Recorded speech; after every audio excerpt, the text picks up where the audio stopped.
Hello friends, hi. ನಾನು ನಿಮ್ಮ ವಿಜಯಲಕ್ಷ್ಮಿ. ನನ್ನ ಚಾನಲ್ಗೆ ಸ್ವಾಗತ. ಬನ್ನಿ, ಇವತ್ತು ನಾನು ಉತ್ತರ ಕರ್ನಾಟಕ ಸ್ಪೆಷಲ್ ಶ್ರೀಕರ್ಣಿ ಅಂದರೆ ಮಾವಿನ ಹಣ್ಣಿನ ರಸಾಯನ ಮಾಡೋದು ತೋರಿಸ್ಕೊಡ್ತಾ ಇದ್ದೀನಿ. ಹೇಗೆ ಮಾಡೋದು ಅಂತ ನೋಡೋಣ. ಇದು ಸೀಸನಲ್ಲಿ ಮಾಡೋ ಅಂಥ ರೆಸಿಪಿ ಅಂದರೆ ತಪ್ಪಾಗಲ್ಲ. ಇದು ತುಂಬ ಚೆನ್ನಾಗಿರುತ್ತೆ. ಅದಕ್ಕೂ ಮುಂಚೆ ನನ್ನ ಚಾನಲ್ನ ಸಬ್ಸ್ಕ್ರೈಬ್ ಮಾಡದೇ ಇದ್ದರೆ ಸಬ್ಸ್ಕ್ರೈಬ್ ಮಾಡಿ, ಲೈಕ್ ಮಾಡಿ, ಶೇರ್ ಮಾಡಿ, ಕಮೆಂಟ್ ಮಾಡೋದು ಮಾತ್ರ ಮರಿಬೇಡಿ. ಓಕೆನಾ? ನೋಡಿ, ಇವಾಗ ಇದನ್ನ ಹೇಗೆ ಮಾಡಬೇಕು, ಯಾವ ಥರ ಮಾಡಬೇಕು ಅಂತ ತೋರಿಸ್ತೀನಿ. ಜಾಸ್ತಿ ಟೈಮ್ ಹಿಡಿಯಲ್ಲ, 5 ನಿಮಿಷದಲ್ಲಿ ರೆಡಿ ಮಾಡಿಬಿಡ್ಬೋದು ಯಾರೇ ಗೆಸ್ಟ್ ಬಂದ್ರೂ. ನೋಡಿ, ಇವಾಗ ನಾನು 4 ಮಾವಿನ ಹಣ್ಣು, ಒಂದು ಅರ್ಧ ಕೆಜಿ ಇದೆ, ಅದು 4 ಮಾವಿನ ಹಣ್ಣು ತೊಗೊಂಡಿದ್ದೀನಿ. ಚೆನ್ನಾಗಿ ಹಣ್ಣಾಗಿರೋದಿರಬೇಕು, ಕಾಯಿ ಇದ್ರೆ ಚೆನ್ನಾಗಿರಲ್ಲ, ಹುಳಿ ಬರುತ್ತೆ. ಅದನ್ನು ತೊಟ್ಟು ತೆಗಿಬೇಕು. ಬ್ಲ್ಯಾಕ್ ಕಲರ್ ತೊಟ್ಟಿರುತ್ತಲ್ವ, ಅದನ್ನು ತೆಗೆದು ಬಿಡಬೇಕು. ತೆಗೆದು ಚೆನ್ನಾಗಿ ತೊಳೆದಿಟ್ಕೊಂಡಿದ್ದೀನಿ ನಾನು. ಇವಾಗ ಇದನ್ನು ಕೈಯಲ್ಲಿ ಸ್ವಲ್ಪ ಅಮ್ಕಿ ಮೆತ್ತಗೆ ಮಾಡಿ, ಅದು ವಾಟೆ ಸಪ್ರೇಟಾಗಿ ಆಮೇಲೆ ಸಿಪ್ಪೆ ಸಪ್ರೇಟಾಗಿ ಮಾಡಬೇಕು. ಒಳಗಡೆ ರಸ ಬರುತ್ತಲ್ಲ, ಆ ಥರ ವಾಟೆ ಸಮೇತ ಈ ಥರ ಅಮ್ಕಿ ಸಪ್ರೇಟ್ ಮಾಡಬೇಕು. ನೋಡಿ, ಇವಾಗ ವಾಟೆ ಬಿತ್ತು ಕೆಳಗೆ, ಈ ಥರ ಮಾಡಬೇಕು. ಸಿಪ್ಪೆನ ಸಪ್ರೇಟಾಗಿ ಚೆಲ್ಬಿಡಬೇಡಿ, ಹಾಗೆ ಇಡಿ, ಆಮೇಲೆ ಅದು ಯೂಸ್ ಆಗುತ್ತೆ. ಅದರಲ್ಲೂ ರಸ ಬರುತ್ತೆ ಇನ್ನು. ನೋಡಿ, ಎಲ್ಲ ನಾನು 4 ಮಾವಿನ ಹಣ್ಣಿನ ತೆಗ್ದಿದ್ದೀನಿ. ಈ ಥರ ಕೈಯಿಂದ ಅದರಲ್ಲಿ ವಾಟೆಯಲ್ಲಿರೋಂಥ ಹಣ್ಣೆಲ್ಲ ಹಿಸುಕಿ ತೆಗಿಬೇಕು. ಚೆನ್ನಾಗಿ ಸ್ಮ್ಯಾಶ್ ಮಾಡಿ ತೆಗಿಬೇಕು. ತುಂಬ ಜಾಸ್ತಿ ಏನು ಇದು ಮಾಡೋದು ಬೇಡ, ಅಷ್ಟು. ನೋಡಿ, ಗಟ್ಟಿ ಇರೋ ಹಣ್ಣಿಂದು ಅಂಶ ಬಂದ್ಬಿಡ್ಬೇಕು, ಅದೆಲ್ಲ ಆ ಪಾರ್ಟ್ ಎಲ್ಲ ಬಂದ್ಬಿಡ್ಬೇಕು. ನೋಡಿ, ನಾನು ಇವಾಗ ತೆಗ್ದಿದ್ದೀನಿ.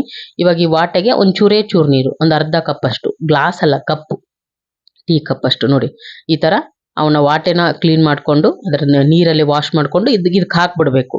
ಅದರಲ್ಲೂ ಹಣ್ಣಿನ ಅಂಶ ಇರುತ್ತಲ್ವಾ, ಅದಕ್ಕೋಸ್ಕರ. ಸಿಪ್ಪೆನೂ ಅಷ್ಟೇ, ನೀವು ಸ್ವಲ್ಪ ನೀರಲ್ಲಿ ವಾಶ್ ಮಾಡಿಕೊಂಡು ಇದಕ್ಕೆ ಹಾಕ್ಬಿಟ್ರೆ ಅದರಲ್ಲೂ ಮಂದಿಗೆ ಸ್ವೀಟ್ ಬರುತ್ತೆ, ಹಣ್ಣು ಬರುತ್ತೆ. ಅದಾದಮೇಲೆ ಇವಾಗ ನೋಡಿ, ಬೆಲ್ಲ ತಗೋತಾ ಇದ್ದೀನಿ ನಾನು. ಬೆಲ್ಲನ ನಾನು ಅಳತೆ ಹಾಕಿಲ್ಲ. ಯಾಕಪ್ಪ ಅಂದರೆ ಒಬ್ಬೊಬ್ರು ತುಂಬ ಸಿಹಿ ತಿಂತಾರೆ, ಒಬ್ಬೊಬ್ರು ಸಿಹಿ ಕಮ್ಮಿ ತಿಂತಾರೆ. ನಿಮ್ಮ ಅನುಗುಣಕ್ಕೆ ನೀವು ತಕ್ಕನಂಗೆ ನೀವು ಹಾಕ್ಕೊಳ್ಳಿ, ನಿಮ್ಗೆ ಎಷ್ಟು ಬೇಕೋ ಅಷ್ಟು ಮೆಜರ್ ನೋಡ್ಕೊಂಡು ಹಾಕ್ಕೊಳ್ಳಿ.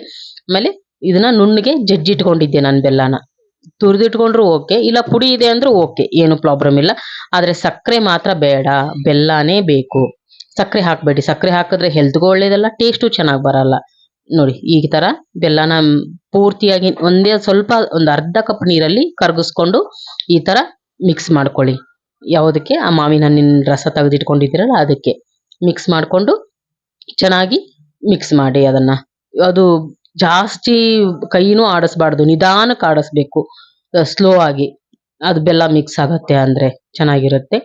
ಇದಕ್ಕೆ ನಾವು ಬೇರೆ ಯಾವುದೇ ರೀತಿ ಆರ್ಟಿಫಿಷಿಯಲ್ ಕಲರ್ ಆಗಲಿ ಏನಾಗಲಿ ಹಾಕ್ತಾ ಇಲ್ಲ. ನೋಡಿ, ಇವಾಗ ನಾನು ಅದಕ್ಕೆ ಬಾಳೆಹಣ್ಣು ಮಿಕ್ಸ್ ಮಾಡ್ಕೋತಾ ಇದ್ದೀನಿ. ಇದು ಪಕ್ಕಾ ಉತ್ತರ ಕರ್ನಾಟಕದ ಸ್ಟೈಲು. ನೀವು ಬೇಕಾದ್ರೆ ಉತ್ತರ ಕರ್ನಾಟಕದವರಾಗಿದ್ದರೆ ಗೊತ್ತಿರುತ್ತೆ, ಬೇರೆ ಸೈಡ್ನವರಾಗಿದ್ದರೆ ನಿಮ್ಗೆ ಗೊತ್ತಿರೋರ ಹತ್ರ ಕೇಳಿ ತಿಳ್ಕೊಳ್ಳಿ. ಇಲ್ಲಾಂದರೆ ಬೇರೆ ವಿಡಿಯೋಗಳು ಮಸ್ತಾಗಿ ಹಾಕಿದ್ದಾರೆ, ಅದನ್ನ ಬೇಕಾದ್ರೆ ನೋಡಿ ತಿಳ್ಕೊಳ್ಳಿ, ಗೊತ್ತಾಗುತ್ತೆ. ನೋಡಿ, ಬಾಳೆಹಣ್ಣು ಕೈಯಿಂದ ಕಿವುಚಿ ಸಣ್ಣಗೆ ಮಾಡೋದೇನು ಬೇಕಿಲ್ಲ. ಈ ಥರ ಸ್ಲೈಸಸ್ ಹಾಕಿದ್ರೆ ನೋಡೋಕ್ಕೂ ಚೆನ್ನಾಗಿ ಕಾಣುತ್ತೆ, ತಿನ್ನೋಕ್ಕೂ ಬಾಯಿಗೆ ಚೆನ್ನಾಗಿ ಸಿಗುತ್ತೆ, ಟೇಸ್ಟು ಚೆನ್ನಾಗಿ ಬರುತ್ತೆ. ತುಂಬ ಕೈಯಿಂದ ಕಿವುಚ್ಬಿಟ್ರೆ ಬಾಳೆಹಣ್ಣಿಂದೆ ಫ್ಲೇವರ್ ಜಾಸ್ತಿ ಬರುತ್ತೆ. ನಾನು ಇದಕ್ಕೆ 4 ಮಾವಿನ ಹಣ್ಣಿಗೆ 3 ಬಾಳೆಹಣ್ಣು ತೊಗೊಂಡಿದ್ದೀನಿ.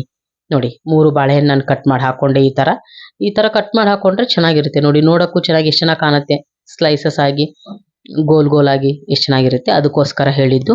ಇದಕ್ಕೆ ಒಂದೇ ಒಂದು ಚಿಟಿಕೆಯಷ್ಟು ಉಪ್ಪು ಯಾಕೆ ಹಾಕ್ತಾ ಇದ್ದೀನಿ ಅಂದರೆ, ಒಂದೊಂದು ಮಾವಿನ ಹಣ್ಣು ಹುಳಿ ಇರುತ್ತೆ ಸ್ವಲ್ಪ. ಆ ಹುಳಿ ಇದ್ದರೆ ನೀವು ಎಷ್ಟೇ ಬೆಲ್ಲ ಹಾಕಿದ್ರೂ ಆ ಹುಳಿ ಅಂಶ, ಹುಳಿದು ಟೇಸ್ಟ್ ಕೊಡುತ್ತೆ. ಅದಕ್ಕೆ ಅದು ಕೊಡಬಾರ್ದು ಅನ್ನೋದಕ್ಕೋಸ್ಕರ, ಅದನ್ನು ಬ್ಯಾಲೆನ್ಸ್ ಮಾಡೋಕ್ಕೋಸ್ಕರ ಉಪ್ಪು ಹಾಕಿರೋದು. ಇವಾಗ 1 ಟೀ ಸ್ಪೂನು ಇಲೈಚಿ ಪೌಡರ್. ಸ್ವೀಟ್ ಮಾಡಿದ್ಮೇಲೆ ಇದು ಬೇಕೇ ಬೇಕು.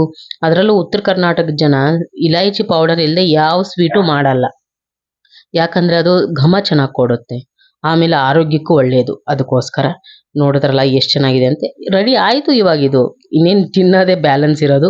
ನೋಡಿದ್ರಲ್ಲ ಫ್ರೆಂಡ್ಸ್, ವಿಡಿಯೋ ನಿಮ್ಗೆ ಇಷ್ಟ ಆಗಿದ್ದರೆ ಲೈಕ್ ಮಾಡಿ, ಕಮೆಂಟ್ ಮಾಡಿ, ಸಬ್ಸ್ಕ್ರೈಬ್ ಮಾಡೋದು ಮಾತ್ರ ಮರಿಬೇಡಿ. ಮತ್ತು ಬೇರೆ ವಿಡಿಯೋಗಳನ್ನ ತೊಗೊಂಡು ನಿಮ್ಮ ಜೊತೆಗೆ ಬರ್ತೀನಿ ನಾನು. Okay, bye. Thank you so much.